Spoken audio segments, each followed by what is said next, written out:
Hello students, कैसे आप? मैं हूं विष्णु शर्मा और स्वागत है आपका अपने प्यारे से YouTube channel the Krishna classes YouTube channel में। हमारे बैच संभव बैच की आज 44वीं क्लास है, जहां हम पोटेंशियल एनर्जी के बारे में पढ़ने वाले हैं। प्रीवियस क्लास में भी हमने पोटेंशियल एनर्जी के बारे में पढ़ा, पोटेंशियल एनर्जी की डेफिनेशन को समझा। पोटेंशियल एनर्जी के बारे में जितने भी डाउट्स होते हैं, जितने भी कन्फ्यूजन्स होते हैं, अलग अलग जगह हम अलग अलग टाइप की डेफिनेशंस पढ़ते हैं, अलग अलग लोग अलग अलग बातें बोलते हैं, तो उनकी बातों का क्या सारांश है, क्या समरी है, क्या कहना चाहते हैं और हम क्या समझ जाते हैं, इन सब बातों के बारे में हमने डिस्कस किया था। साथ ही साथ में फॉर्मूला डिराइव किया और साथ ही साथ में हमने पोटेंशियल एनर्जी के जो प्रकार है, like spring potential energy and gravitational potential energy, इनके बारे में पढ़ा।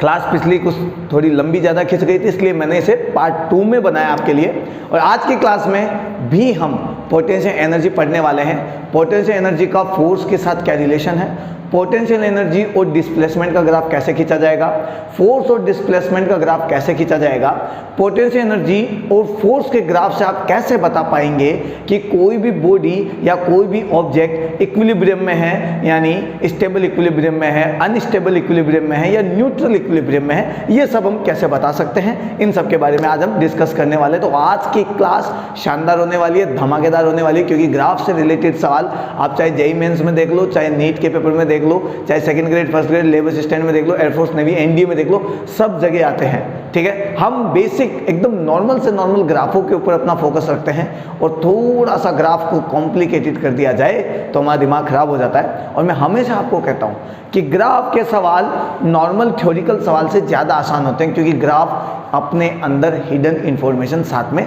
रखते हैं। बस हमें ग्राफ को समझने की ज़रूरत है, ग्राफ को जानने की ज़रूरत है, ग्राफ के बारे में हर छोटी छोटी बात हमें पता होनी चाहिए। ठीक है, चलिए भाई आज की क्लास को हम आगे बढ़ाते हैं। तो आज की क्लास में हम पढ़ेंगे पोटेंशियल एनर्जी, स्थितिज ऊर्जा, साथ ही साथ में इक्विलिब्रियम कंडीशंस, और ग्राफ्स पढ़ेंगे F graph and UX graph.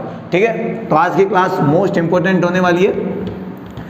तो सीट बेल्ट बांध के बैठिए, हाथ में पेन कॉपी लेकर बैठिए, वीडियो को पॉज करना और साथ के साथ में नोट करते रहना, क्योंकि फिजिक्स बोलने से नहीं करने से आती है। और नॉर्मली हमेशा एक बात ध्यान रखना कि आदमी सब कुछ भूल सकता है भाई, अपने हाथों के करे हुए कांड कभी नहीं भूल सकता। तो आप जितना लिखेंगे, जितना पढ़ेंगे, जितना लिखेंगे, जितना लिखेंगे, जितना बोलेंगे, उतना ही ज़्यादा अच्छे तरीके से आपको ट्रिक्स याद होगी, फॉर्मूलाज याद होंगे, और ग्राफ्स वगैरह या डेफिनेशन या न्यूमेरिकल आप फटाफट कर पाएंगे। ठीक है, चलिए तो देखिए, कल हमने पढ़ा कि जो पोटेंशियल एनर्जी होती है वो internal conservative force, internal conservative force, आंतरिक संरक्षी बल, लाइक mg। ठीक है, कल हमने बात भी की थी कि mg को हमने इंटरनल कंजर्वेटिव फोर्स क्यों मान रखा है।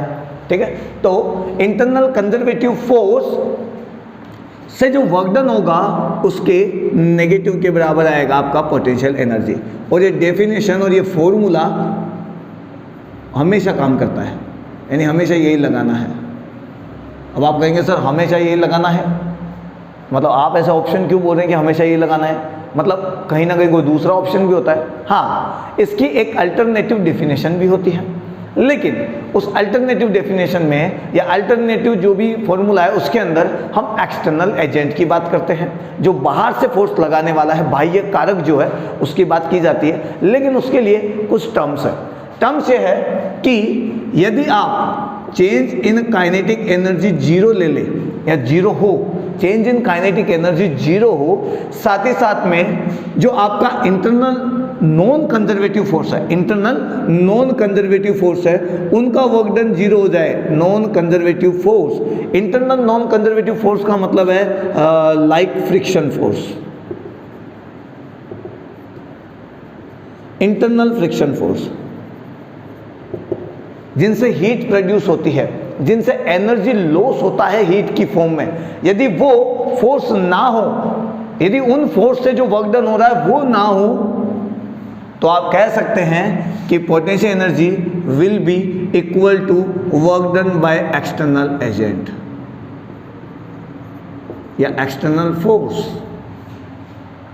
आप बाह्य बल द्वारा किए गए कार्य से भी स्थितिज ऊर्जा निकाल सकते हैं, लेकिन उसके लिए आपको आंतरिक असंरक्षित बलों को जीरो मानना पड़ेगा या होने नहीं चाहिए, और आंतरिक असंरक्षित बलों द्वारा किया गया कार्य आपका जीरो होना चाहिए। इंटरनल नॉन कंजर्वेटिव फोर्स से जो वर्क डन होगा वो जीरो होना चाहिए, और चेंज इन काइनेटिक एनर्जी, गतिज ऊर्जा में परिवर्तन भी आपका जीरो होना चाहिए। तब आप एक्सटर्नल फोर्स से जो वर्क डन हो रहा है वहां से आप पोटेंशियल एनर्जी निकाल सकते हैं। तो आपके पास दो डेफिनेशन आती है, दो फॉर्मूला निकल के आते हैं कि यदि आप इंटरनल कंजर्वेटिव फोर्स को पकड़ कर रखते हैं, इंटरनल कंजर्वेटिव फोर्स को यदि आप पकड़कर रखते हैं, आंतरिक संरक्षित बलों को यदि आप पकड़कर रखते हैं, तो उन फोर्सेस से, इंटरनल कंजर्वेटिव फोर्सेस से जो वर्क डन आ रहा है उसको आप नेगेटिव कर दीजिए, तो आप पोटेंशियल एनर्जी निकाल पाएंगे। लेकिन यदि आप एक्सटर्नल फोर्स के बारे में बात करना चाहते हैं, तो एक्सटर्नल फोर्स के बारे में बात करने के लिए आपको इंटरनल कंजर्वेटिव फोर्स खत्म करने पड़ेंगे और change in kinetic energy zero लेना पड़ेगा, तब आप पोटेंशियल एनर्जी निकाल सकते हैं। ठीक है, किससे? एक्सटर्नल फोर्स से। और उसके लिए आपको क्या करना पड़ेगा? एक्सटर्नल फोर्स से जो वर्क डन आया है वही आपका पोटेंशियल एनर्जी के इक्वल आ जाएगा। ठीक है, लेकिन इसके लिए ये कंडीशंस लागू होगी। क्लियर सी बात है? चलिए अब बात ये कि क्या इंटरनल फ्रिक्शन फोर्स, जो कि इंटरनल नॉन कंजर्वेटिव फोर्सेस में आता है, कल ही मैंने बताया था कंजर्वेटिव फोर्स और नॉन कंजर्वेटिव फोर्सेस के बारे में, तो इंटरनल फ्रिक्शन फोर्स को मैं जीरो लूं तो क्या एक्सटर्नल फ्रिक्शन फोर्स को भी जीरो लेना पड़ेगा? नहीं, एक्सटर्नल फोर्स में सब आ गए, एक्सटर्नल फोर्स में सब आ गए, नॉर्मल फोर्स आ गया, टेंशन फोर्स आ गया, अप्लाइड फोर्स आ गया, आपका फ्रिक्शन फोर्स आ गया, सब कुछ आ गया। यहाँ पे सारे फोर्सेस का वर्क डन आपको जोड़ना पड़ेगा, तब आप ऐसे लिखेंगे work done by normal force, work done by tension force, work done by friction force plus work done by applied force. ठीक है, तो यहाँ इस एक्सटर्नल फोर्स में सभी फोर्सेस आ गए, बाहर के फोर्सेस में हमें कोई जीरो वीरो नहीं लेना है, लेकिन इंटरनल फोर्सेस में फ्रिक्शन फोर्स जीरो लेना पड़ेगा और काइनेटिक एनर्जी में चेंज जीरो होना चाहिए। ठीक है, ताकि हीट प्रोड्यूस ना हो, एनर्जी लॉस ना हो, और उस कंडीशन में आप वर्क डन को पोटेंशियल एनर्जी के बराबर लिख सकते हैं। एक्सटर्नल फोर्स जो वर्क डन करे उसको आप पोटेंशियल एनर्जी के बराबर लिख सकते हैं, लेकिन उसके लिए आपको ये कंडीशंस फॉलो करनी पड़ती है। ठीक है, तो आप चाहे तो ये लगा लीजिए, आप चाहे तो ये लगा लीजिए, ऑलवेज लगाना है, हमेशा एक ही फॉर्मूला याद रखना है, ये सही रहेगा। लेकिन यदि आपके पास ये कंडीशन है और आप ये समझते हो तो आप ये लिख लीजिए, कोई दिक्कत नहीं है। ठीक है, चलिए थोड़ा आगे बढ़े, अब बात करते हैं फोर्सेस के बारे में। तो देखिए, हमने लिखा कि पोटेंशियल एनर्जी जो होता है वो वर्क डन के बराबर होता है, लेकिन माइनस का होना चाहिए, वर्क डन का माइनस होना चाहिए, सॉरी वर्क डन का माइनस होगा आपकी पोटेंशियल एनर्जी, लेकिन ये वर्क डन जो होगा वो इंटरनल कंजर्वेटिव फोर्सेस द्वारा होगा, इंटरनल कंजर्वेटिव फोर्सेस द्वारा होगा, इंटरनल कंजर्वेटिव फोर्सेस, यानी वर्क डन बराबर आंतरिक संरक्षित बल। अब संरक्षित और असंरक्षित तो आप जानते ही हो। ठीक है, तो मैं U को इस तरीके से भी लिख सकता हूं कि यदि मेरे पास फोर्स संरक्षित बल है, ठीक है, संरक्षित बल ही लेना है मुझे यहाँ पर, तो मैं लिख सकता हूं फोर्स इनटू डिस्प्लेसमेंट। ये मेरा U का फॉर्मूला आ गया, ये मेरे U का फॉर्मूला आ गया, मैं इसको वेक्टर फॉर्म में लिख सकता हूं यहाँ पर। ठीक है, थोड़ा आगे बात करते जाएंगे अभी। ठीक है, चलिए देखिए, यदि मैं सिंपली इसको वेक्टर फॉर्म में नहीं लिखूं और एफ डॉट डी आर लिखूँ, एफ डॉट डी आर लिखूँ और यहाँ से इस इंटीग्रेशन को, साइन को हटाऊँ, तो इधर मेरे पास डिफरेंशिएशन की फॉर्म में आ जाएगा, माइनस यहाँ आ जाएगा, मैं यहाँ नहीं रखता हूँ, चलो यहीं रख देते हैं, और नीचे दे देता हूँ मैं डिवाइड का डी आर, तो एफ इज इक्वल हो जाएगा d u by d r, d u by d r. तो यहाँ से एक डेफिनेशन और निकलती है, negative gradient of U will give conservative forces. U का ग्रेडियंट, नेगेटिव ग्रेडियंट, नेगेटिव है साथ में, ठीक है, U का डिफरेंशिएशन कर दो, साथ में उस वैल्यू को नेगेटिव कर दो, तो जो वैल्यू आपके पास आने वाली है वो फोर्स की आने वाली है, और वो फोर्स आपका हमेशा कंजर्वेटिव फोर्स होगा, यानी संरक्षी बल होगा। संरक्षी बलों की डेफिनेशन में आप ये भी एक ऐड कर सकते हैं कि पोटेंशियल एनर्जी का नेगेटिव ग्रेडियंट, पोटेंशियल एनर्जी का नेगेटिव ग्रेडियंट आपको हमेशा कंजर्वेटिव फोर्स देता है। ठीक है, स्थितिज ऊर्जा का ऋणात्मक अवकलन कह दो या स्थितिज ऊर्जा का अवकलन करके ऋणात्मक चिन्ह लगा दो, तो उस स्थिति में आपको जो वैल्यू मिलेगी वो फोर्स की वैल्यू मिलेगी और वो फोर्स आपका संरक्षी बल होगा। इसे आप कंजर्वेटिव फोर्स की डेफिनेशन में डाल सकते हैं। ठीक है, मैं हिंदी मीडियम इंग्लिश मीडियम दोनों के लिए लाइकली लिख देता हूँ, बोल देता हूँ। ठीक है, समझ जाइए आप। ठीक है, थोड़ी अपनी इंग्लिश अच्छी करिए बट, ठीक है, आपको बहुत आगे जरूरत पड़ने वाली है। तो मैं दोबारा बोलना चाहूँगा इसे कि आप पोटेंशियल एनर्जी के बारे में बात करें तो आप कह सकते हैं कि potential energy is a function जिसका negative gradient, potential energy is a function जिसका नेगेटिव ग्रेडियंट आपको कंजर्वेटिव फोर्स देता है। क्लियर सी बात है? ठीक है, चलिए थोड़ा आगे चलिए इस बात को लेकर। चलिए, ये नेगेटिव साइन क्या बताता है? इस नेगेटिव साइन का मतलब है कि आपके पास में F का जो डायरेक्शन है उधर U की वैल्यू घटेगी, उधर U की वैल्यू घटेगी, उधर U की वैल्यू क्या होगी? घटेगी। तो मैं लिख सकता हूं potential energy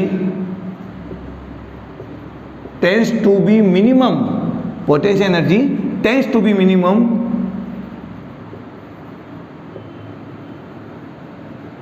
in the direction of conservative forces। स्थितिज ऊर्जा आपके संरक्षी बलों की दिशा में मिनिमम होने का प्रयास करती है। Potential energy tends to be minimum in the direction of conservative force. जिस डायरेक्शन में फोर्स एक्ट कर रहा है, जिस डायरेक्शन में फोर्स लग रहा है, उस डायरेक्शन में आपकी पोटेंशियल एनर्जी मिनिमम से मिनिमम होने की कोशिश करेगी।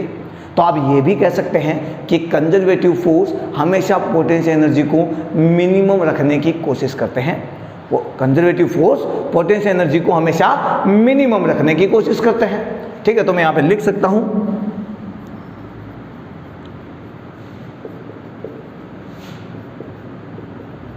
conservative force always tends to keep U as minimum as nearby points।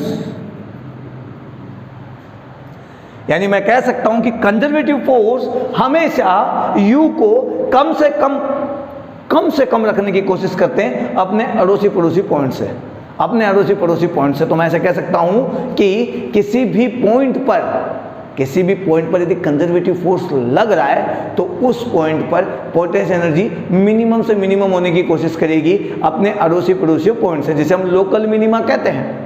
Local minima कहते हैं अपने अड़ोसियों से और पड़ोसियों से, अपने अड़ोसियों से, अपने पड़ोसियों से, अपने जो नेबरिंग पॉइंट्स है उनसे हमेशा पोटेंशियल एनर्जी मिनिमम होगी जिस पॉइंट पर आपका कंजर्वेटिव फोर्स लग रहा हो। हम ये भी कह सकते हैं। ठीक है, तो वापस इस बारे में बात करते हैं कि जिस डायरेक्शन में आपका कंजर्वेटिव फोर्स लगता है उस डायरेक्शन में पोटेंशियल एनर्जी कम से कम होने की कोशिश होती है। ठीक है, इसका मतलब है कंजर्वेटिव फोर्स हमेशा पोटेंशियल एनर्जी को कम से कम रखने का प्रयास करते हैं। ठीक है, चलिए जब हम मिनिमम की बात करते हैं तो पोटेंशियल एनर्जी का मिनिमम होने का मतलब है अपने अड़ोसी पड़ोसी पॉइंट से कम होना, अपने अड़ोसी पड़ोसी पॉइंट से कम होना। इसके बारे में भी मैं आपको और बताऊंगा, लेकिन इतना ध्यान रखना कि यदि आपको कंपेयर करना है किसी पॉइंट का अपने इधर उधर के पॉइंटों से, तो जिस पॉइंट पर इंटरनल कंजर्वेटिव फोर्स लग रहा है उस पॉइंट पर पोटेंशियल एनर्जी मिनिमम होने की कोशिश करती है। ठीक है, मिनिमम होने की कोशिश करती है अपने अड़ोसी पड़ोसियों से। वहां पर पोटेंशियल एनर्जी हम कह सकते हैं कि यहाँ पर मिनिमम पहले होगी क्योंकि यहाँ पर इंटरनल कंजर्वेटिव फोर्स लग रहा है, या इस पॉइंट पर जो ऑब्जेक्ट रखा हुआ है वो जरा सा भी वहां से हिल जाए तो अपनी पोटेंशियल एनर्जी को मिनिमम से मिनिमम करने का प्रयास करेगा। शायद आपको ये बात समझ में नहीं है बट मैं भी आपको बता दूंगा इसको क्लियरली। ठीक है, चलिए फिलहाल तो इतना ध्यान रखिए कि पोटेंशियल एनर्जी का नेगेटिव ग्रेडियंट आपको कंजर्वेटिव फोर्स देता है, और कंजर्वेटिव फोर्स किसी भी ऑब्जेक्ट के ऊपर यदि लग रहा है तो वो उस ऑब्जेक्ट की पोटेंशियल एनर्जी को मिनिमम से मिनिमम करने का प्रयास करेगा। ठीक है, अब थोड़ी आगे बात करते हैं। मैं आपको एक एग्जांपल दे देता हूं भाई, कैसे मिनिमम से मिनिमम करने का प्रयास करेगा। देखो, ये मेरे पास है धरती माता, ये मेरे पास है बॉल, जो मैंने कल भी ऊपर टांगी थी, मैंने आज भी ऊपर टांग दी। इस बॉल के ऊपर फोर्स लग रहा है mg, जिसे हम इंटरनल कंजर्वेटिव फोर्स कहते हैं। इसका डायरेक्शन है नीचे की ओर, यहाँ पर पोटेंशियल एनर्जी है mgh, और ये रेफरेंस लाइन है, तो रेफरेंस लाइन पर पोटेंशियल एनर्जी होती है 0। ये मैंने इसको रेफरेंस लाइन ले रखा है। अब ध्यान से देखना, जो मैं कहना चाह रहा हूँ, ये line potential energy conservative force के डायरेक्शन में मिनिमम होने का प्रयास करती है। तो कंजर्वेटिव फोर्स नीचे की ओर लग रहा है, तो यदि आप इस ऑब्जेक्ट को इस पोजीशन से यहाँ पर लाते हैं, अड़ोसी पड़ोसी, ऊपर वाली पोजीशन नीचे वाली पोजीशन, ऊपर वाली पोजीशन नीचे वाली पोजीशन, अड़ोसी पड़ोसी, अड़ोसी पड़ोसी, ऐसे समझ लो। तो यहाँ पर तो पोटेंशियल एनर्जी आपकी बढ़ी हुई है, लेकिन यहाँ पर पोटेंशियल एनर्जी आपकी घटी हुई है। mgh के कंपेयर में यहाँ पर पोटेंशियल एनर्जी कम है और यहाँ पर पोटेंशियल एनर्जी ज़्यादा है। अब आप खुद बताइए कि ये कंजर्वेटिव फोर्स किधर लग रहा है? ये कंजर्वेटिव फोर्स नीचे की ओर लग रहा है, और नीचे जब लग रहा है तो इस ऑब्जेक्ट की पोटेंशियल एनर्जी नीचे की ओर आने पर घटना चालू हो जाएगी। जब ये ऑब्जेक्ट नीचे की ओर आएगा तो इसकी पोटेंशियल एनर्जी धीरे धीरे घटना चालू हो जाएगी। इसका मतलब जिधर कंजर्वेटिव फोर्स लगता है उस डायरेक्शन में पोटेंशियल एनर्जी धीरे धीरे मिनिमम होने की कोशिश करती है। आप ऐसे समझ लीजिए, या आप ऐसे कह दीजिए कि कंजर्वेटिव फोर्स जब इस बॉल को नीचे की ओर लाएगा तो इसकी पोटेंशियल एनर्जी को कम से कम करने का प्रयास करेगा, कम से कम करने का प्रयास करेगा। तो इस स्थिति में जिधर कंजर्वेटिव फोर्स लग रहा होता है उधर अड़ोसी पड़ोसियों से पोटेंशियल एनर्जी कम हो जाती है, अड़ोसी पड़ोसियों से पोटेंशियल एनर्जी कम हो जाती है। तो ये ऑब्जेक्ट यहाँ पर आ गया है, ऑब्जेक्ट यहाँ पर आ गया तो इसकी पोटेंशियल एनर्जी 0 हो गई है। तो ये जो इसके अड़ोसी पड़ोसी है ना, ये इसके और भी यहाँ या और भी पार्टिकल्स हो सकते हैं। तो इन पार्टिकल से इन ऑब्जेक्ट के कंपेयर में इस स्थिति में इसकी पोटेंशियल एनर्जी कम होगी, इसकी पोटेंशियल एनर्जी कम होगी। ठीक है, समझ में आई मेरी बात, किस तरीके से पोटेंशियल एनर्जी घटती है? ठीक है, तो जिस डायरेक्शन में आपका कंजर्वेटिव फोर्स लग रहा है उधर पोटेंशियल एनर्जी मिनिमम से मिनिमम होने की कोशिश करती है। अब इसके बारे में एक चीज़ और बताएंगे, ठीक है, लेकिन उससे पहले मैं फॉर्मूलाज पर थोड़ा सा डिस्कस कर लेता हूँ। हमने बोला कि भाई du/dr जो होता है वो F होता है, जो कि कंजर्वेटिव फोर्स है। ठीक है, और जिधर F लगता है उधर पोटेंशियल एनर्जी मिनिमम से मिनिमम होने की कोशिश करती है। यानी मैं कहूँ कि पोटेंशियल एनर्जी मिनिमम होने का मतलब है स्टेबिलिटी, स्टेबल इक्विलिब्रियम। अभी जिक्र करूँगा इसके बारे में, लेकिन अभी यहाँ पर लिख देता हूँ। जब U मिनिमम होती है तो वहाँ पर स्टेबल इक्विलिब्रियम कंडीशन होती है।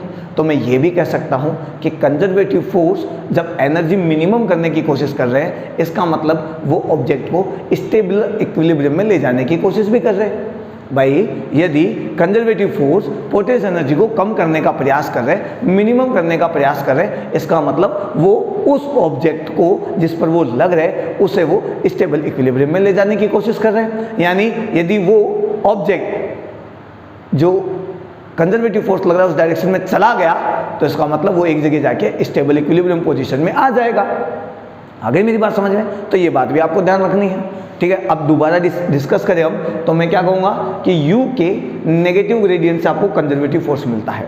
इसका मतलब होता है कि कंजर्वेटिव फोर्स पोटेंशियल एनर्जी को मिनिमम रखने की कोशिश करता है, वही कंजर्वेटिव फोर्स ऑब्जेक्ट की पोटेंशियल एनर्जी को मिनिमम रखने की कोशिश करता है। इसका मतलब है कि वो ऑब्जेक्ट को स्टेबिलिटी की ओर ले जाना चाहता है, स्टेबल इक्विलिब्रियम कंडीशन में ले जाना चाहता है। ठीक है, अब इसके बारे में थोड़ी सी बाद में बात करेंगे जब हम इक्विलिब्रियम पढ़ेंगे। उससे पहले उस फोर्स के बारे में डिस्कस करते हैं कि यदि फोर्स का फॉर्मूला मुझे निकालना हो इस पोटेंशियल एनर्जी से तो मैं कैसे निकालूं। तो ध्यान से देखना भाई, ये एनर्जी निकालनी हो तो कैसे निकालो। तो हमने पढ़ा कि U - F.dr होता है, ऐसे लिखा हमने। मैं कहूँ कि F = Fx(i), Fy(j) and Fz(k) में ले लूँ, और वैसे ही R = Xi(, Yj) and Zk में मानूँ, तो मेरे पास जो dr वेक्टर होगा वो होगा dxi cap dy cap and dz cap. इसके बारे में भी हम ऐसा पहले पढ़ चुके हैं, ठीक है। चलिए, तो यहाँ पर यदि मैं बात करूँ u इक्वस टू एफ की वैल्यू रखूँ तो एफ की वैल्यू मेरे पास हो जाएगी एफ एक्स आई केप एफ वाई जे केप। मैंने जब वर्क पढ़ाया था, वर्क के बारे में जब हमने बात की थी, कार्य के बारे में हमने जब बात की थी, तब भी मैंने ऐसे फॉर्मूले से आपको वहाँ पर समझा रखा है, ठीक है। Plus F z k cap.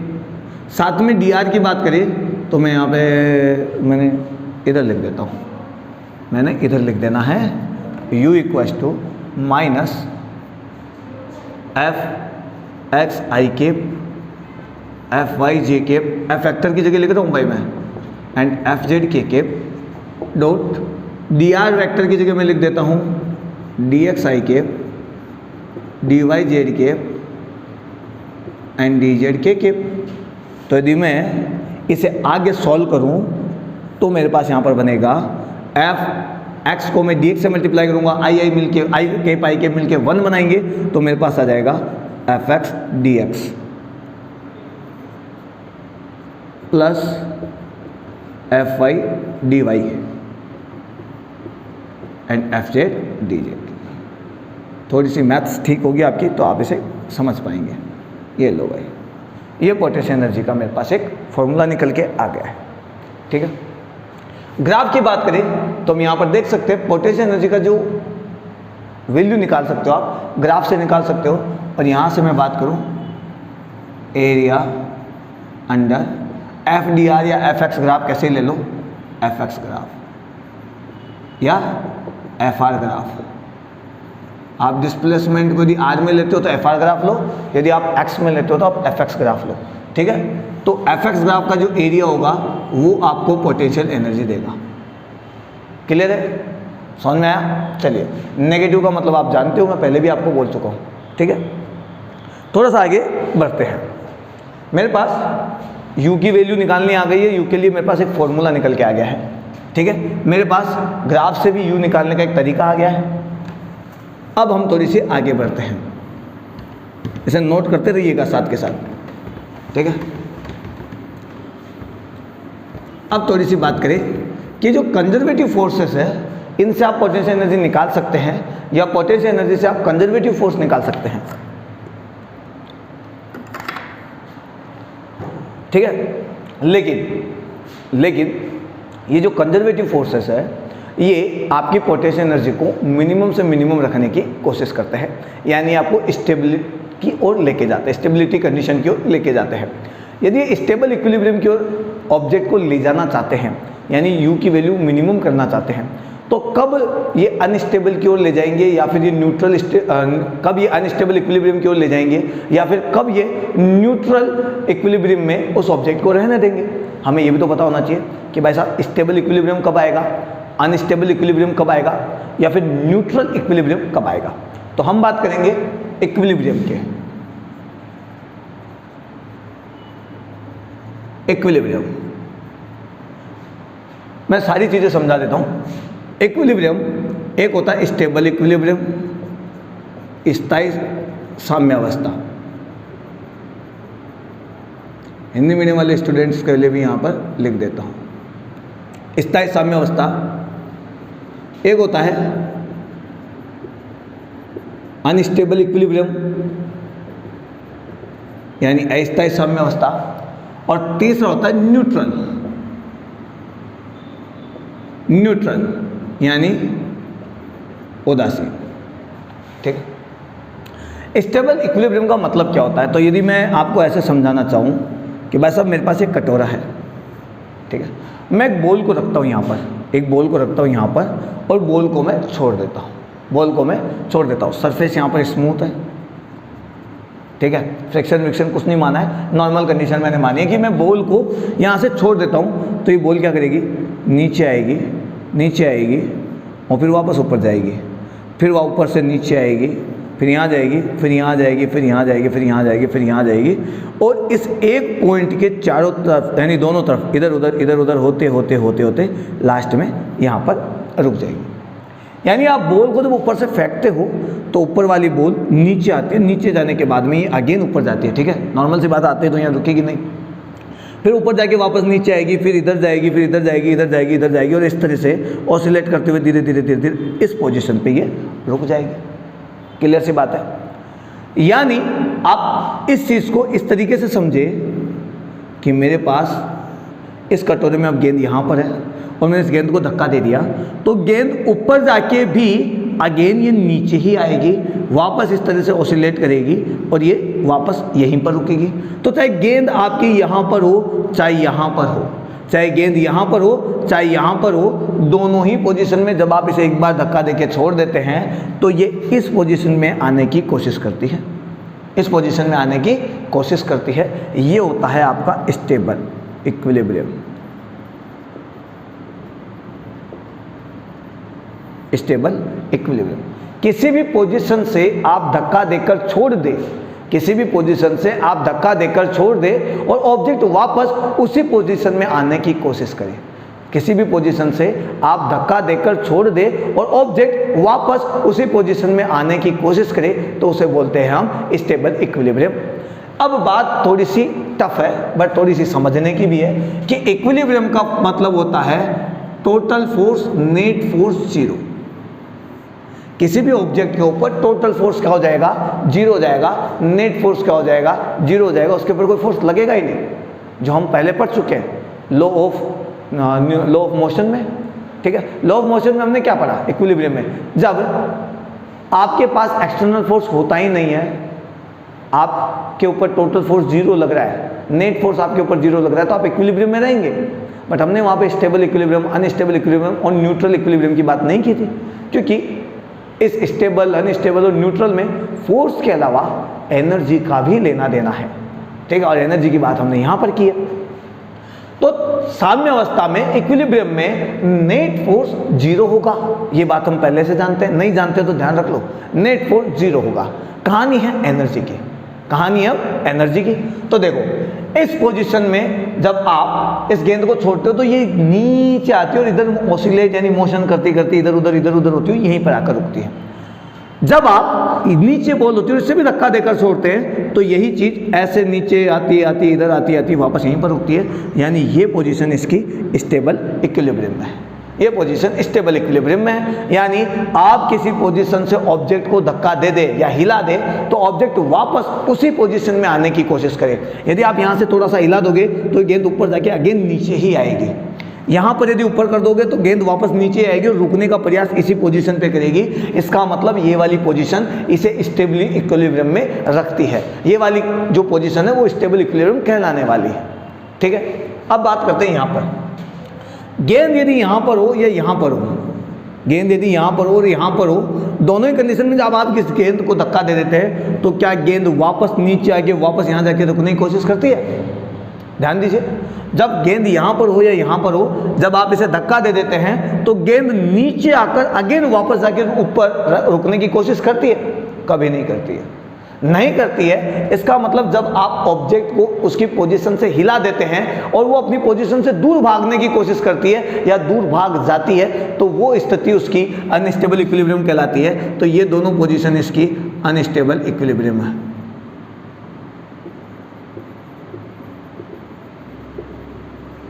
Unstable equilibrium कहलाएगी, ठीक है। तो जब आप किसी ऑब्जेक्ट को अपनी जगह से डिस्प्लेस्ड कर दे, थोड़ा सा हिला दे और वो अगेन अपनी ही पोजीशन में आने की कोशिश करे तो इसका मतलब वो पोजीशन उसकी स्टेबल इक्विलिब्रियम की पोजीशन है, ठीक है। और वो ऑब्जेक्ट स्टेबल इक्विलिब्रियम में रखा हुआ है, लेकिन यदि ऑब्जेक्ट को अपनी जगह से हिला दे और वो उस पोजीशन से दूर भागने की कोशिश करे, दूर भाग जाए, इसका मतलब आपका जो ऑब्जेक्ट है वो अनस्टेबल इक्विलिब्रियम में है, ठीक है।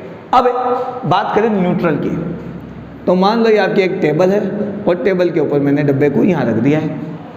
इस डब्बे को मैंने हिला दिया, डब्बा हिल के यहाँ पर आके रुक गया। तो ना तो ये अपनी पोजीशन के पास आया ना अपनी पोजीशन से दूर भागा, जहां मैंने रखा ये वहीं पर रुक गया। ना तो ये दूर आया ना ये पास आया, जहां मैंने इसे रखा ये उस पोजीशन पे जाके शिफ्ट हो गया। ना तो अपनी इनिशियल पोजीशन से दूर भागा, ना इनिशियल पोजीशन के पास आया। इसका मतलब ये हुआ कि ये इसे कोई इफेक्ट नहीं पड़ रहा, ना ये पास आने की कोशिश करेगा ना ये दूर जाने की कोशिश करेगा। इसका मतलब ये उदासीन साम्य अवस्था में है, न्यूट्रल इक्विलिब्रियम पोजीशन में है। आगे मेरी बात समझे तो याद रहेगा आपको कि आपका स्टेबल इक्विलिब्रियम कब होने वाला है, अनस्टेबल इक्विलिब्रियम कब होने वाला है और न्यूट्रल इक्विलिब्रियम कब होने वाला है। यदि आप किसी ऑब्जेक्ट को अपनी जगह से हिला देते हैं और वो अपनी इनिशियल पोजीशन से दूर भाग जाता है, इसका मतलब ऑब्जेक्ट अनस्टेबल इक्विलिब्रियम में है। यदि आप ऑब्जेक्ट को हिलाते हैं और ऑब्जेक्ट वापस उसी पोजीशन में आने की कोशिश करता है, इसका मतलब ऑब्जेक्ट स्टेबल इक्विलिब्रियम में है। ठीक है, याद रहेगा। चलिए, और यदि ये अपनी जगह से जहां आप इसे शिफ्ट करते हैं वहां से ना ये दूर भागता है ना ये पास आता है, इसका मतलब ऑब्जेक्ट न्यूट्रल इक्विलिब्रियम में है। अब थोड़ी सी बात करते हैं यहां पर। इक्विलिब्रियम चाहे कोई भी हो, हमारे यहाँ पे स्टेबल और अनस्टेबल का ही लेना देना है, तो उदासीन को मैं यहाँ से मिटा देता हूँ और यहाँ पर इन दोनों का कंपेरिजन यहाँ पर लिख देता हूँ। ठीक है, क्योंकि अभी बहुत कुछ लिखना है। अनस्टेबल हमारे लिए यही ज़्यादा जरूरत पड़ेगी, न्यूट्रल के बारे में तो क्या ही पड़े। ठीक है, स्टेबल और अनस्टेबल इक्विलिब्रियम की बात करें तो दोनों ही कंडीशन में सबसे पहली बात ऑब्जेक्ट के ऊपर लगने वाला फोर्स जीरो है। ऑब्जेक्ट के ऊपर लगने वाला फोर्स जीरो है, क्योंकि इक्विलिब्रियम है। इक्विलिब्रियम में टोटल फोर्स यानी नेट फोर्स जीरो होता है। ठीक है, अब बात करते हैं, जब आपकी स्टेबल कंडीशन होती है तो उसमें आपकी जो पोटेंशियल एनर्जी होती है वो मिनिमम होती है, मिनिमम। ठीक है, इसको लोकल मिनिमा भी कह सकते हैं अपन। लोकल मिनिमा का मतलब हुआ कि अड़ोसी पड़ोसी से कम, अड़ोसी पड़ोसी से कम। जैसे इस कटोरी की बात करें और गेंद को मैं यहाँ रख रहा था, इसका मतलब इसका अड़ोसी है, इसका पड़ोसी है। दोनों ही कंडीशन में यहाँ पर पोटेंशियल एनर्जी मिनिमम है और यहाँ पर मैक्सिमम कह सकता हूँ मैं। आगे की बात ना करूँ तो इस मिनिमम के कंपेयर में तो यहाँ ज़्यादा है और यहाँ पे भी ज़्यादा है, तो यहाँ पर ज़्यादा है यानी मैक्सिमम है, यहाँ पे मैक्सिमम है, यानी इस बॉल की पोटेंशियल एनर्जी इन दोनों पोजीशन से कम है, यहाँ पर अड़ोसी पड़ोसियों से कम है। ठीक है, ये बात थोड़ी ध्यान रखना। चलिए, इसके बारे में पहले पढ़ लेते हैं पूरा। यदि U मिनिमम है, यदि U मिनिमम है तो भाई साहब मिनिमम के लिए ध्यान रखो, मिनिमम के लिए हम फोर्स की बात करें और फोर्स का ग्राफ होता है du/dx या du/dr। कैसे ले लो, फोर्स जीरो है तो du/dx भी क्या है, जीरो है। फोर्स जीरो है तो du/dx भी क्या है, जीरो है। इसका मतलब स्लोप ऑफ ux ग्राफ आपका जीरो होगा, स्लोप ऑफ ux ग्राफ आपका जीरो होगा। यही कंडीशन यहां पर भी लागू होती है, लेकिन इस कंडीशन में u जो होता है वो मैक्सिमम होता है। u जो होता है वो मैक्सिमम होता है, अड़ोसी पड़ोसियों से मैक्सिमम। ठीक है, जैसे फिर कटोरी की बात कर ले हम, तो यदि यहाँ पर ये गेंद है तो इसके पोजीशन के कंपेयर में यहाँ पर पोटेंशियल एनर्जी ज़्यादा है और यहाँ पर गेंद अनस्टेबल इक्विलिब्रियम में रहती है। सीधी सी बात है। ठीक है, थोड़ा सा ये आपको ध्यान रखना पड़ेगा। तो u यहाँ पर मैक्सिमम है, but we can say that F is equal to होता तो du/dx ही है, बट यदि फोर्स जीरो है तो बात वही आएगी, स्लोप ऑफ ux ग्राफ क्या होगा, जीरो होगा। स्लोप ऑफ ux ग्राफ क्या होगा, जीरो होगा।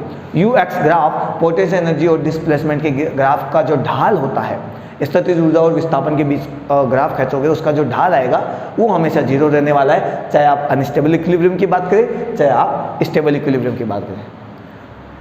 तो बात यह है कि जब फोर्स जीरो होने वाला है, ढाल जीरो होने वाला है, तो हमें पता कैसे लगेगा कि यहाँ पर स्टेबल इक्विलिब्रियम है या फिर अनस्टेबल इक्विलिब्रियम है। तो यहाँ पर बात करते हैं, जब भी आप मैक्सिमा मिनिमा की बात करेंगे और मिनिमम रहेगा तो डबल डिफरेंशिएशन करोगे du/dx स्क्वायर, ये हमेशा पॉजिटिव रहता है। मिनिमम के लिए इसकी वैल्यू पॉजिटिव रहती है, मिनिमम के लिए इसकी वैल्यू पॉजिटिव रहती है, और मैक्सिमम के लिए डबल डिफरेंशिएशन की वैल्यू नेगेटिव रहती है। मैक्सिमा मिनिमा का खेल है ये। यदि आपको बेसिक मैथ्स नहीं आती है तो थोड़ा सा आप पढ़ लेना मैक्सिमा मिनिमा और स्लोप के बारे में। ठीक है, बेसिक मैथ्स की क्लास में आपको मिल जाएगा। ठीक है, तो प्रीवियस क्लासेस खंगालिए, डिस्क्रिप्शन में मैंने टेलीग्राम का ग्रुप का लिंक दे रखा है, जहाँ पर मैं आपको पीडीएफ्स और प्रीवियस ईयर के पेपर्स देता रहता हूँ। तो वहाँ से आप पेपर, सॉल्यूशन और एक्स्ट्रा जो आपको बुक्स वगैरह चाहिए, पीडीएफ्स वगैरह चाहिए, वो सब वहाँ पर मिलती है।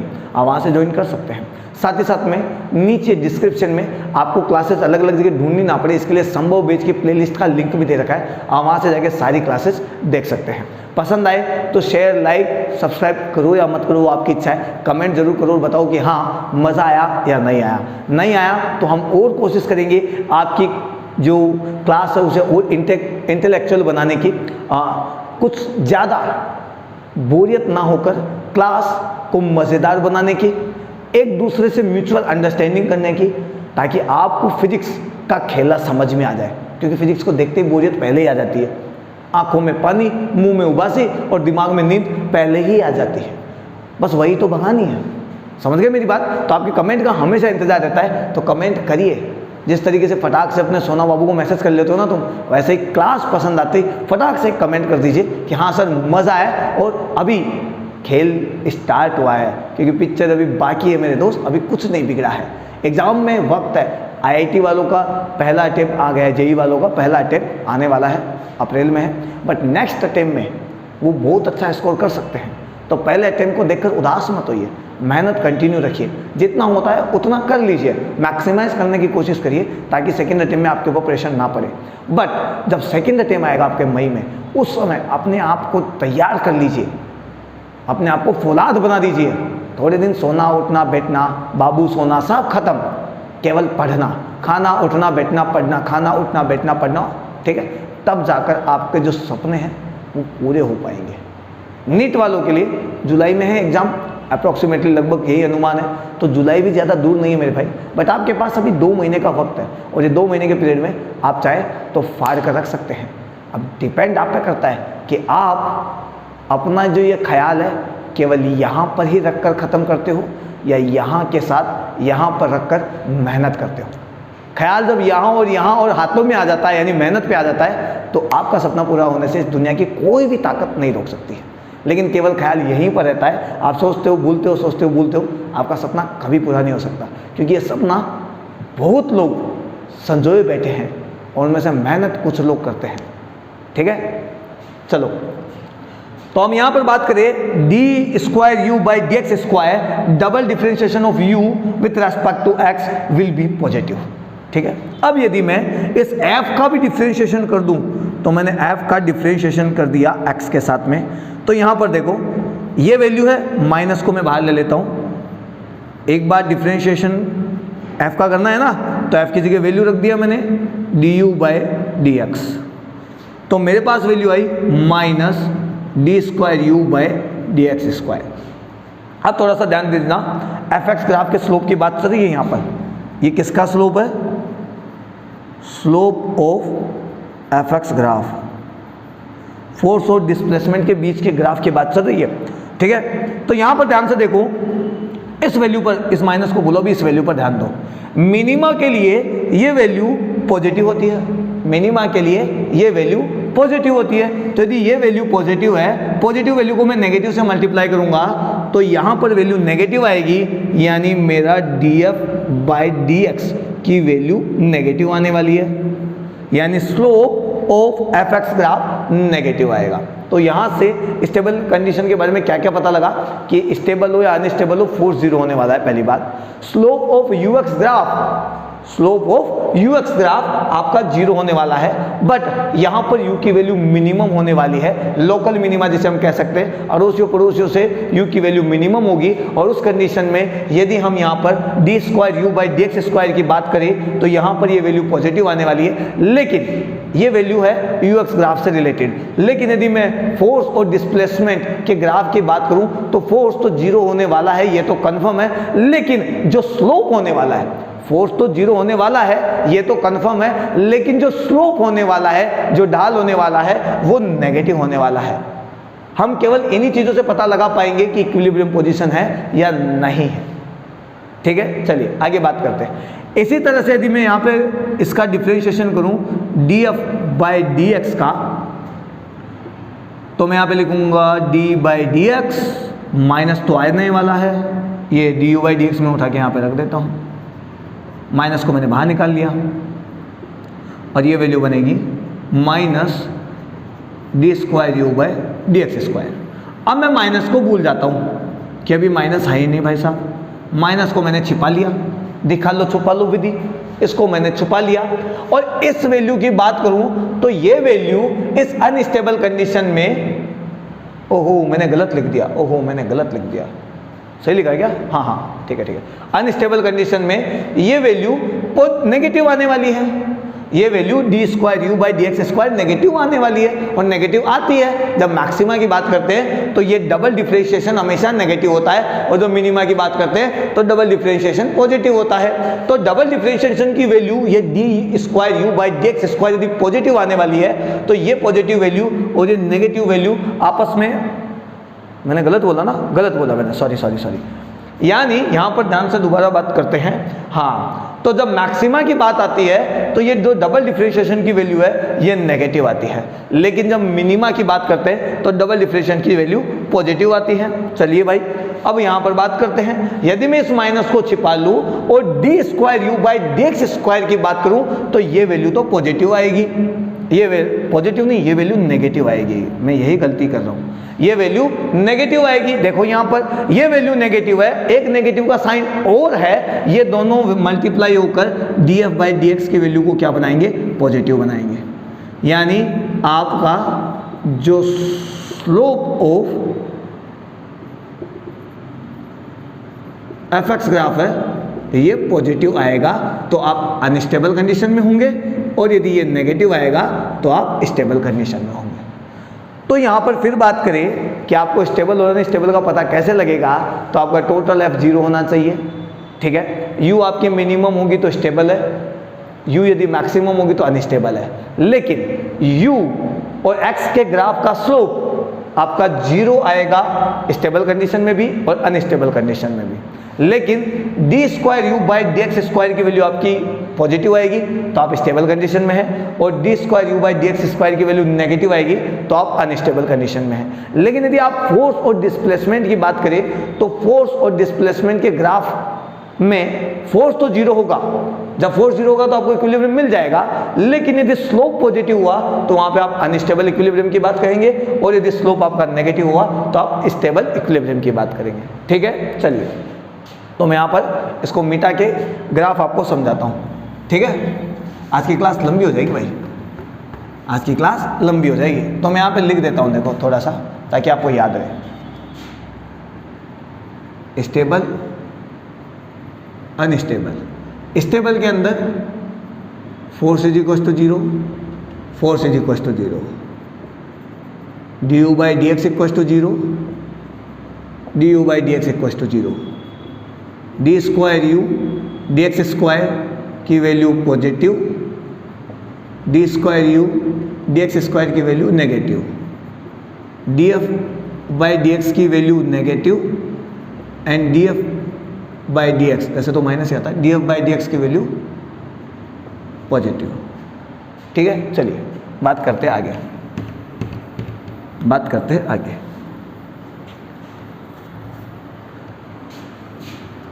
ठीक है, ग्राफ से शो करते हैं स्टेबल और अनस्टेबल कैसे होने वाला है आपका।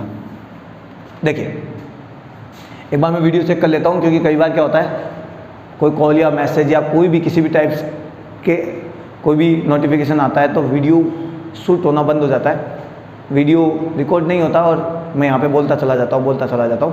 तो चेक कर ले एक बार भाई लोगों, वीडियो चालू है, 44 मिनट की क्लास हो गई है भाई साहब, बहुत लंबी हो गई है। चलिए थोड़ा आगे बात करते हैं, अब लंबी तो होएगी जो होएगी। मैं यहाँ पे पहले ग्राफ की एक एक की बात कर लेता हूँ, दोनों ग्राफ ले लेता हूँ मैं, है ना। यहाँ पे ले लेता हूँ मैं यू एंड एक्स ग्राफ, इसी के ऊपर बात करते हैं। कुछ ऐसे पॉइंट्स उठा लेता हूँ यहाँ पर ऐसे करके, ठीक है। चलिए ये मैंने नाम दिया ए पॉइंट, ये मैंने नाम दिया बी पॉइंट, ये मैंने नाम दिया सी पॉइंट, ये मैंने नाम दिया डी पॉइंट, और ये मैंने नाम दिया ई पॉइंट। अब सबसे पहले हम ढूंढेंगे कि इसमें इक्विलिब्रियम कहाँ है। सबसे पहले हम ढूंढेंगे इक्विलिब्रियम कहाँ है, सबसे पहले हम ढूंढेंगे इक्विलिब्रियम कहाँ है। तो देखो इक्विलिब्रियम कोई भी हो, यूएक्स ग्राफ है ना, तो फोर्स को तो भी भूलो, यूएक्स ग्राफ की बात देखो तो यूएक्स ग्राफ का स्लोप आपका जीरो होना चाहिए, यानी यहाँ पर मैं स्लोप खींचूँ तो ये तो जीरो है, यहाँ पे यदि स्लोप खींचूँ तो ये भी जीरो है, यहाँ पर यदि स्लोप खींचूँ तो ये जीरो है, लेकिन ये वाला स्लोप नेगेटिव है और ये वाला स्लोप पॉजिटिव है। ये वाला स्लोप पॉजिटिव है, ये वाला स्लोप नेगेटिव है, यहाँ वैल्यू डिक्रीज हो रही है नेगेटिव स्लोप, यहाँ वैल्यू बढ़ रही है तो पॉजिटिव स्लोप। स्लोप जहाँ जीरो होगा वही इक्विलिब्रियम होगा। तो सबसे पहले हम बात करेंगे A, C and E are in equilibrium, ये साम्यावस्था में है, ठीक है। अब कौन कौन बचा, बी और D, B and D are not in equilibrium. तो बी और डी का तो कोई लेना देना नहीं है, क्योंकि यहाँ पर इक्विलिब्रियम ही नहीं है तो ना तो स्टेबल होगा ना अनस्टेबल, कोई कंडीशन ही नहीं आएगी। अब थोड़ी सी बात करते हैं स्टेबल और अनस्टेबल की। तो यहाँ पर देखो, चलिए भाई स्टेबल और अनस्टेबल की हम बात कर लेते हैं। कौन सा स्टेबल होगा, कौन सा अनस्टेबल होगा। पानी पी लूँ?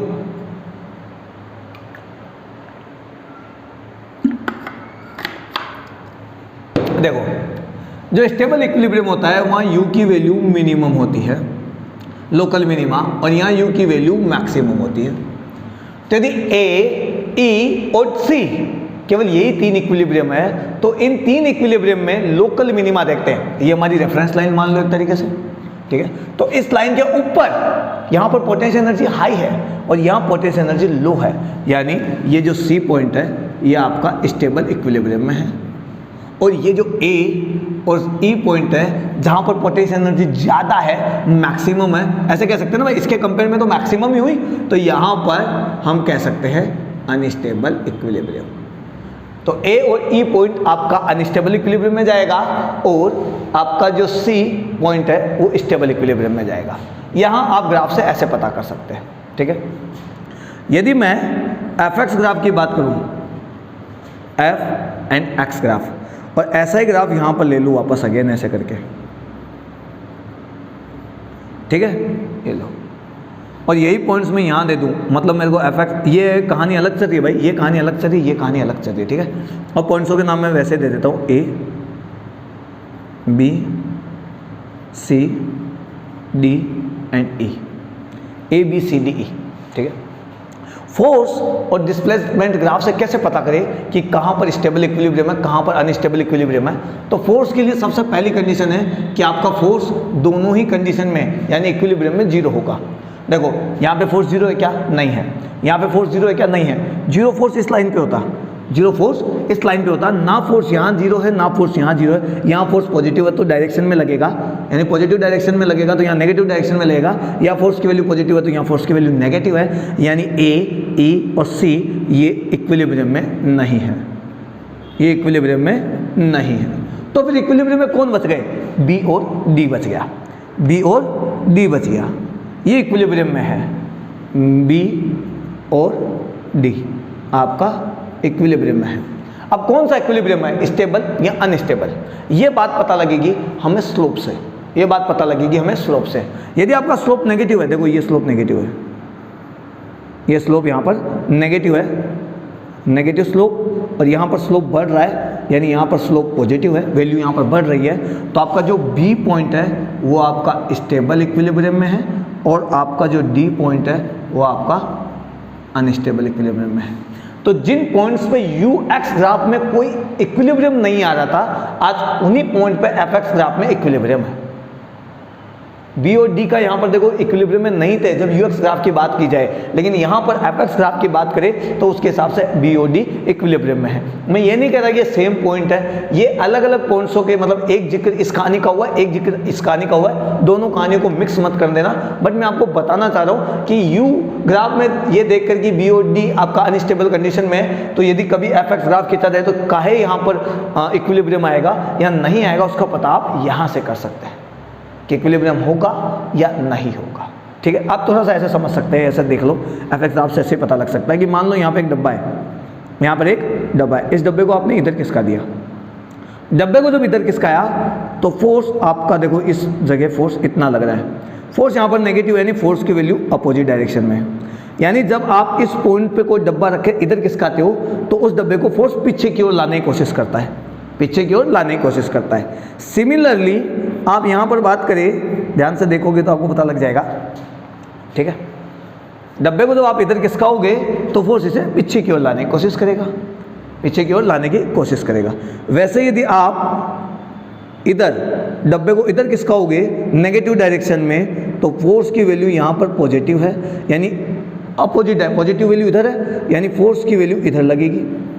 यानी दोनों ही कंडीशन में डिस्प्लेसमेंट और फोर्स एक दूसरे के अपोजिट है। और जब आप किसी ऑब्जेक्ट को डिस्प्लेस्ड करते हो उसकी इक्विलिब्रियम पोजीशन से तो फोर्स अपोजिट डायरेक्शन में लगकर वापस उसे अपने पहले वाली स्थिति में ही लाने की कोशिश करता है। जब आप किसी ऑब्जेक्ट को हिलाते हो, अपनी जगह से हिलाते हो, तो उसके ऊपर फोर्स वापस पीछे की ओर काम करता है और उसे पहले वाली पोजीशन में ही लाने की कोशिश करता है। यानी ये आपका स्टेबल इक्विलिब्रियम है। स्लोप से भी आप पहचान सकते हैं, यहाँ से पहचान सकते हैं। यहाँ पर देखो, यदि मैं x इधर किसका दूं तो इस जगह फोर्स भी इधर है, यानी x पॉजिटिव है तो फोर्स की वैल्यू भी मैं पॉजिटिव लूंगा। ग्राफ में तो पॉजिटिव वैल्यू है, यानी फोर्स भी इधर ही काम करेगा। यानी यहाँ से यदि आपने डब्बे को हिला दिया तो फोर्स उसी डायरेक्शन में काम करेगा जिधर आपने खिसकाया है, डिस्प्लेस्ड किया है, विस्थापित किया है। तो आपने डब्बे को इधर खिसकाया, फोर्स इसके ऊपर लगा और फोर्स इस पोजीशन से दूर ले जाने की कोशिश करेगा। और इस स्थिति में हम हमेशा अनस्टेबल इक्विलिब्रियम के लिए बात करते हैं। जब आप अपनी जगह से हिल जाए और आपके ऊपर जो फोर्स लग रहा है वो आपको अपनी पोजीशन से दूर ले जाने का प्रयास करे, इसका मतलब आप अनस्टेबल इक्विलिब्रियम में। तो देखिए, आप ग्राफ से समझ सकते हैं, यूएक्स ग्राफ से, आप एफएक्स ग्राफ से समझ सकते हैं और सारी वैल्यूज यहाँ से देखकर भी आप समझ सकते हैं कि स्टेबल इक्विलिब्रियम होगा या अनस्टेबल इक्विलिब्रियम होगा। ठीक है, तो आज की कहानी यहीं समाप्त करते हैं। आपने फोर्स पढ़ा, फोर्स और पोटेंशियल एनर्जी का बीच का रिलेशन पढ़ा, फॉर्मूला पढ़ा, एक्सटर्नल एजेंट का फॉर्मूला कब यूज़ कर सकते हो, इंटरनल कंजर्वेटिव फोर्स का फॉर्मूला कब यूज़ कर सकते हैं ये पढ़ा, इक्विलिब्रियम क्या होता है, अनस्टेबल, स्टेबल और न्यूट्रल इक्विलिब्रियम क्या होगा ये पढ़ा। साथ ही साथ में आपने कंपेयर करके देखा कि स्टेबल इक्विलिब्रियम में पोटेंशियल एनर्जी से कैसे पता लगाया जा सकता है, फोर्स से कैसे पता लगाया जा सकता है, साथ ही साथ में ग्राफ से कैसे पता लगाया जा सकता है। अब आप इसे रिवाइज करिए, मज़ा आया तो कमेंट करके लिखिए, पूरी क्लास देखते रहिए, ठीक है, कमेंट करिए, ठीक है, अच्छा लगेगा, आपके कमेंट का हमेशा इंतजार रहता है। नेक्स्ट क्लास में हम पढ़ने वाले हैं कंजर्वेशन ऑफ मैकेनिकल एनर्जी और साथ ही साथ में 2-4 अच्छे न्यूमेरिकल्स भी करने वाले हैं, ठीक है। और कंजर्वेशन ऑफ मैकेनिकल एनर्जी का यूज़ हम कहाँ करते हैं, वर्क एनर्जी थ्योरम का हम यूज़ कहाँ करते हैं, उनसे रिलेटेड न्यूमेरिकल्स पे बात करने वाले हैं। तो दीजिए आज्ञा, नेक्स्ट क्लास के लिए बने रहिएगा the Krishna classes YouTube channel के साथ में। और मज़ा आता है तो दोस्तों के साथ शेयर ज़रूर करते रहिए, ठीक है। आपके इस कमेंट्स को देखकर, डेडिकेशन को देखकर हमें भी मज़ा आता है, हम भी मोटिवेट होते हैं और ज़्यादा से ज़्यादा अच्छे से अच्छा कंटेंट लाने की कोशिश करते हैं, ठीक है। तो मिलते हैं नेक्स्ट क्लास में, दीजिए जब तक के लिए आज्ञा। जय हिंद, जय भारत।